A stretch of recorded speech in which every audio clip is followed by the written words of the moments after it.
출애굽기 10장 12절 20절까지입니다.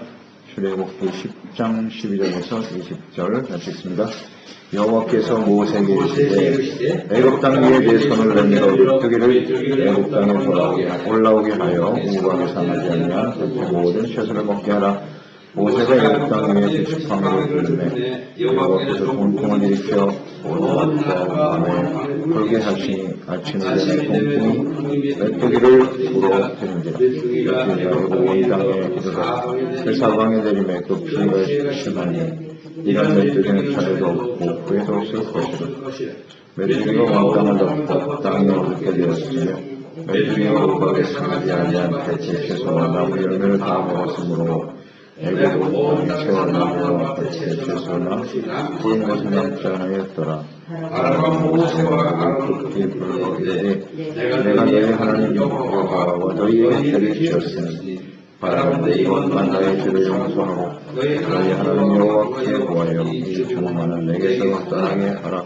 그가 바로에게서 만나서 여호와께 구하매 여호와께서 그를 기억하며 석풍을 불게 하사 메뚜기를 공에 몰아넣으시니 애굽 온 땅에 메뚜기가 하나도 남지 아니하니라. 그러나 여호와께서 바로의 마음을 완악하게 하셨으므로 이스라엘 자손을 보내지 아니하였더라. 아멘.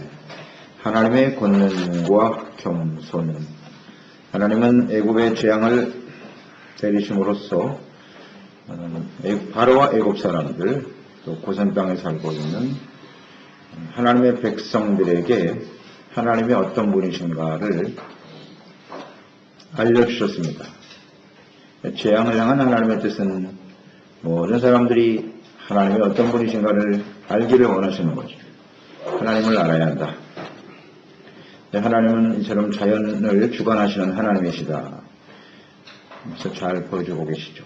하나님의 명령대로 모세가 애굽 땅 위에 지팡이를 들었을 때 하나님이 이제 동풍을 일으키시는 거예요. 바람을 일으키시는 분이 하나님이시죠.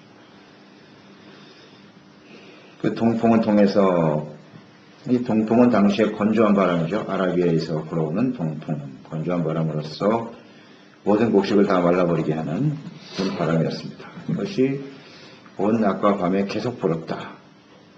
그러니 그 바람을 타고 엄청난 양의 메뚜기떼가 날아들었습니다.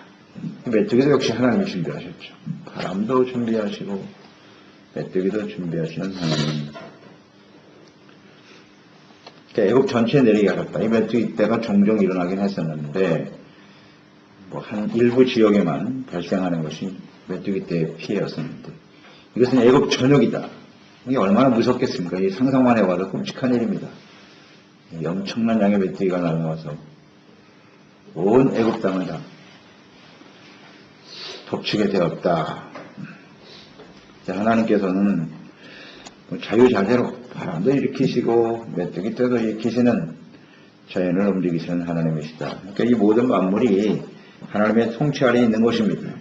통치 아래 있다. 그래서 아주 잘 보여주고 계시네요. 그러니까 모든 피조물은 다 하나님의 지시대로 움직이게 되어 있습니다. 메뚜기도 우연히 발생하는 게 아니에요. 그러니까 이 세상에 일어나는 모든 일들은 우연이 없어요. 하나님이 다스리시는 이 세상에는 우연이 없고 하나님의 철저한 계획과 하나님의 질서 속에서 모든 것이 움직인다는 사실이 이루어지는 거예요. 이것을 아는 사람은 복이 있는 거죠. 이 하나님을 모르기 때문에 이런 죄가 일어나면 하나님을 모르니까 그냥 죄가 일어났나 보다 그러고 마는 거죠. 그러니까 우리는 하나님께서 모든 것을 주관하시는 분임을 잘 알 수 있는 거죠. 이거 알아야 되는 거죠. 깨닫게 되는 거예요. 13절에 보면 지팡이를 들매 여호와께서 역사하시죠. 모세가 지팡이를 들매 하나님은 역사하시고 이 지팡이 가지고 계속 하나님의 역사를 이뤄가네요. 이 지팡이는 하나님의 지팡이다 그랬어요. 평범한 목동이었던 모세의 지팡이가 하나님의 지팡이가 되었다. 말씀에 순종했죠. 이스라엘을 구원하시기 위해서 보내신 하나님의 말씀의 사명에 순종하였더니 목동의 지팡이가 하나님의 지팡이가 되었더라.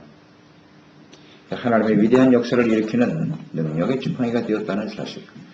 우리가 지난 시간에도 묵상했지만 이 지팡이는 모세의 삶인 것이에요. 나이는 80세 40년 동안 미디안 광야에서 입술은 둔해지고 아무리 봐도 뭐 소망이 없는 존재입니다. 그냥 썩은 나무와 같은 막대기에 불과한 인생이었는데 하나님이 그에게 말씀하셨고 그 말씀에 순종하여 내려갔더니 이 하나님의 구원의 역사에 쓰임받는 하나님의 능력 있는 하나님의 도구로 변화되었더라. 신분의 변화잖아요. 모든 하나님의 놀라우신 능력을 일으키는, 그래서 모든 사람들에게 하나님을 알게 하고 하나님의 백성을 구원하는 일에 쓰임받는 삶이 되었더라. 모세의 신분의 변화, 이것이 지팡이에 잘 나타나 있어요. 그러니까 우리도 이 지팡이와 같은 인생들 아니겠습니까? 우리가 무슨 능력이 있겠습니까? 나이가 들면 들수록 더욱더 그러하죠. 쓸모없는 인생같이 보입니다. 나이가 들면 들수록 세상에서도 아무도 이제 알아주지 않고 아무런 할 일도 없는 그런 인생이 되고 말지만 하나님의 구원의 역사, 하나님의 사명에 붙들려 우리 삶을 들여 순종할 때 하나님의 놀라운 능력으로 변화되는 능력의 도구가 될 수 있다는 사실이에요. 이게 우리에게 큰 소망을 주지 않습니까? 하나님께 기도할 수 있고 하나님의 말씀을 알아 주님의 말씀을 전파하고 증거할 수 있습니다. 그럴 동안 하나님의 역사를 경험하게 되는, 이게 참 귀한 일이 아니겠습니까? 메뚜기가 온 땅에 가득하게 되었더라. 14절 15절 어둡게 되었어요.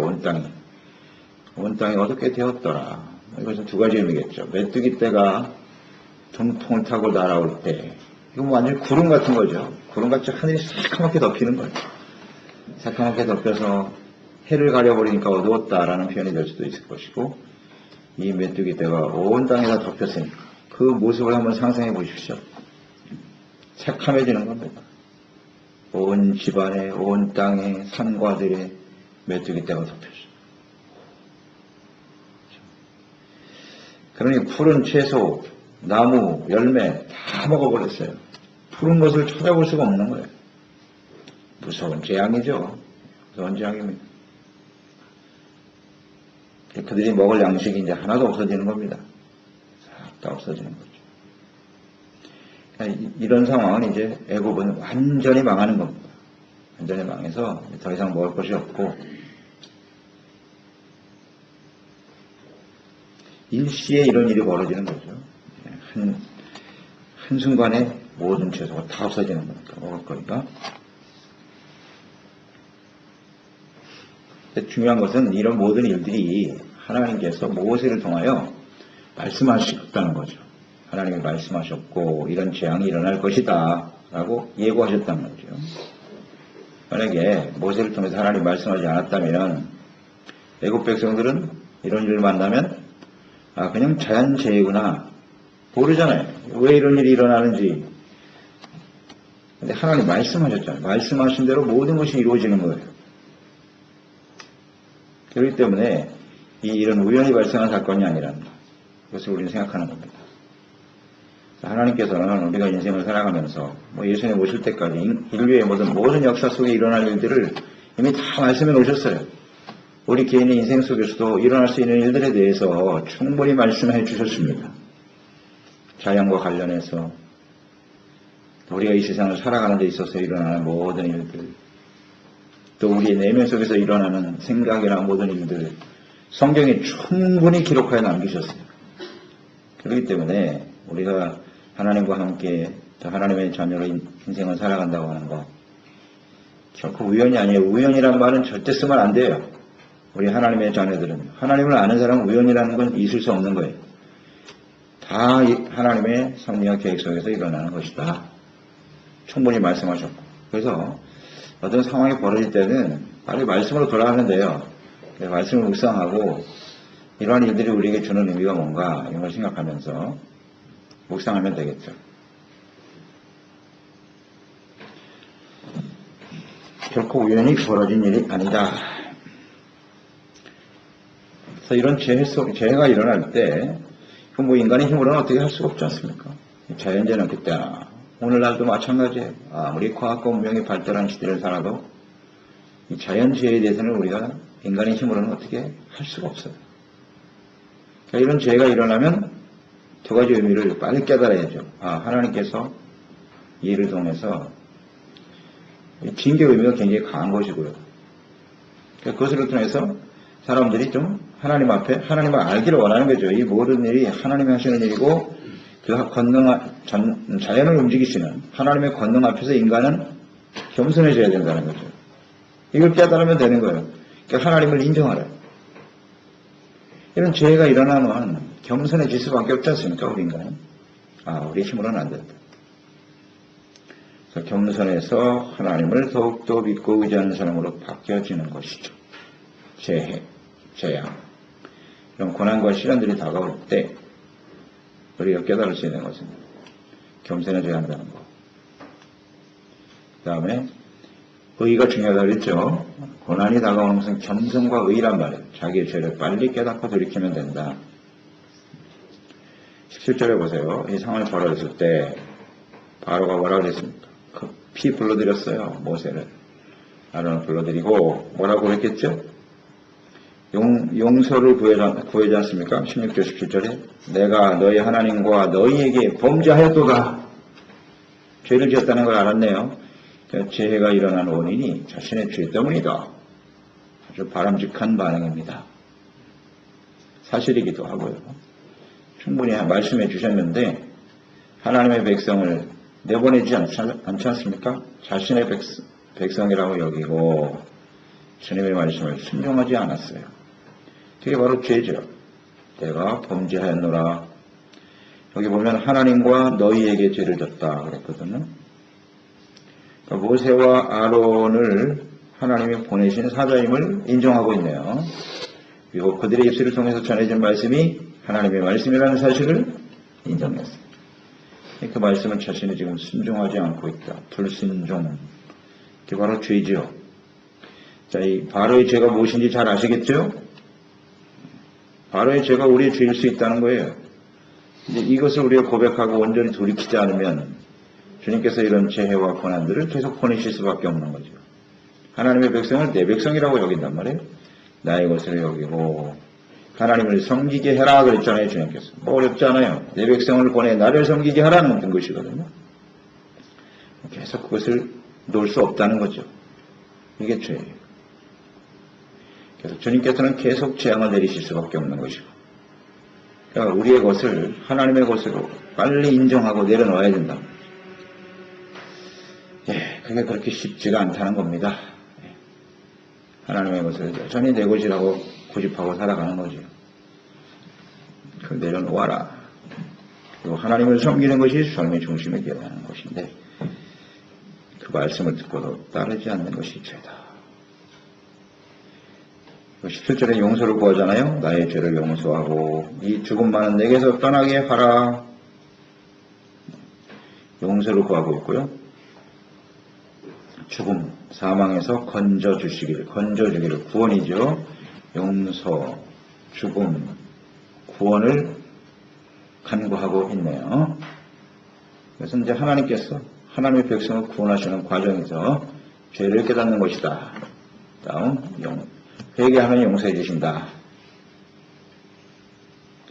죄는 사망으로 갈 수밖에 없다. 그 상황에서 우리를 건져주시는 것, 그것이 구원이죠.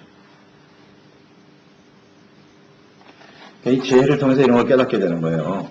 우리 구원을 통해서 다가오면 빨리 죄를 회개하고 용서받고 은혜 받고 그래서 구원의 은혜에 감사하고 살아가는 것이 하나님의 자녀와 백성들의 모습이죠. 그런데 문제는 바로가 이렇게 회개하는 모습을 보입니다만은 진실하지 못하다는 것이고 바로와 애굽은 결론적으로 구원받지 못한 사람들이거든요. 구원받지 못하는 사람들은 그냥 이렇게 입술로만 고백할 뿐이지 결국은 구원에 이르지 못한다. 진실한 마음으로 돌이키지 못한다는 것을 알 수가 있습니다. 하지만 그럼에도 불구하고 하나님께서는 자신의 죄를 고백하고 회개하면 용서해 주시고요. 구원의 은혜를 베풀어 주시는 하나님이시다. 구원의 하나님이라는 걸 잘 보여주죠. 18절에 보면 모세가 기도하자 하나님은 또 들어주시잖아요. 들어주셨어요.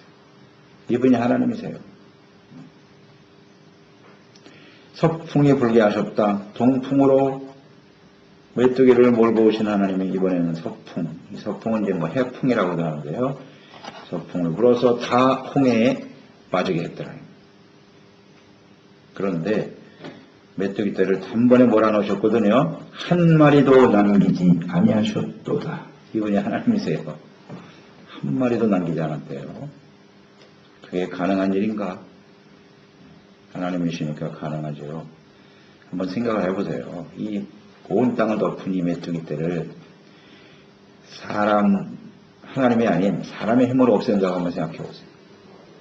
개구리 같은 경우는 그냥 죽게 해버렸거든요. 그 땅에서. 그걸 치우는데 얼마나 고생을 했겠습니까? 이 메뚜기를 그 자리에서 다 죽게 만드셨다고 그렇게 하실 수도 있겠죠? 하나님은? 그러면 이걸 치우는데 얼마나 많은 인력이 동원돼야 하고 얼마나 많은 물자가 동원이 돼야 할 것이며 시간은 또 얼마나 걸리겠습니까? 생각해 보세요. 하나님의 단번에 그냥 바람을 싹 쓸어버리시고 참 소름 끼치도록 두려운 일이 아니겠습니까? 이런 상황을 보면 하나님 앞에 그대로 무릎을 꿇을 수밖에 없을 것 같은데요. 그런데 일이 해결되고 나니까 또 마음이 완악하여지더라. 하나님의 능력은 인간이 측량할 수가 없어요. 이 하나님이 지금 우리 하나님이시라고요. 우리 하나님이세요. 불순종하고 있는 바로와 애굽에게 있어서 이 하나님은 이 자연을 주관하시는 이 하나님의 권능 앞에서 그들은 하나님의 크고 두려우신 존재일 수밖에 없죠. 불순종하고 주님을 바르게 따르지 않는 사람들에게는 두려운 일이에요. 하지만 하나님의 백성들에게는 이 하나님이 구원의 하나님이 되시면서 똑같은 상황을 맞이하고 있잖아요. 애국 백성들과 그 다음 하나님의 백성들. 이 메뚜기 떼가 아마 고센 땅에 하나도 임하지 않았을 거란 말이죠. 하나님이 딱 보호해주고 계십니다. 그러니 그 이스라엘 백성들에게는 말이죠. 물론 크고 두려우신 하나님을 보게 되었을 것이고, 그분이 우리 하나님이라는 것이 우리가 얼마나 큰 위로가 되고, 우리가 하나님의 백성이라는 게 대단한 능력이로구나 자랑스럽게 여겼을 것이고, 마음에 큰 위안이 됐지 않았겠습니까? 그 하나님을 안다라고 하는 것은 또 그 하나님의 다스림을 받는 하나님의 백성으로 산다고 하는 것은 얼마나 큰 축복인지 몰라요. 이 하나님을 알아야 돼요. 그러면서 이 하나님이 죄를 지은 자들에 대해서 불순종하는 자들에 대해서 어떻게 대하시는 분이신가 하는 것을 하나님의 백성들에게 잘 가르쳐주고 계시는 것입니다. 겸손하게 하나님을 잘 믿고 섬기는 사람이 되어야 한다. 그 다스림에 순종하며 살아가는 것이 얼마나 복된 일인고 마음에서 깊이 깨닫게 하시는 거예요. 하나님의 백성들에게. 애굽 사람들은 말할 것도 없고 진정 하나님의 초점은 사실은 하나님의 백성들에게 있는 거죠. 하나님의 이런 분이시란다. 알겠느냐. 그런데 그 이후에 이제 하나님의 백성들의 모습을 우리가 보면 되겠죠.